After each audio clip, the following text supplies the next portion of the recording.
Sumama ka lang sa amin.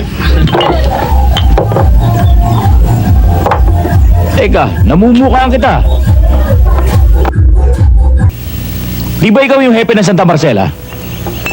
Naligaw ka yata. Hindi ako naligaw. May sadya ako sa inyo. At marahil, alam niyo na kung ano yun. Ba, hindi namin alam yun. Hindi naman kami manghuhula.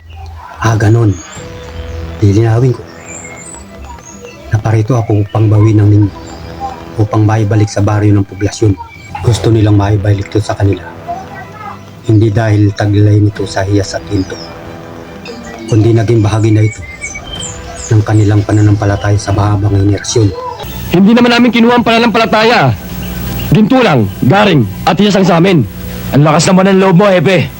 Dumayo ka pa rito na nag-iisa. Hindi ako nag-iisa. May kasama akong tatlo.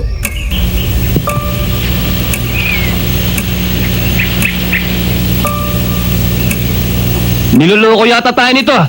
Oo nga eh. Hindi ko kayo niloloko. Ito nga yung isa. At ito pa yung dalawa.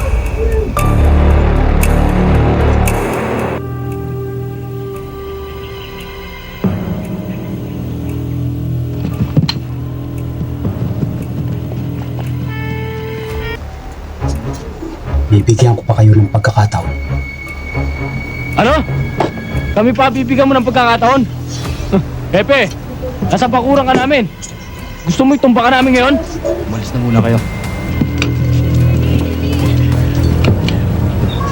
Ibalik nyo lang ngayon nyo para wala tayong problema. Anong problema? Ikaw ang may problema! Pumasok ka sa umunil! Baka hindi mo kami kilala! Kilala ko kayo. Kayo yung pangkat na isunukan ni Kariko. Dahil pang sarili lang ang lakad ninyo.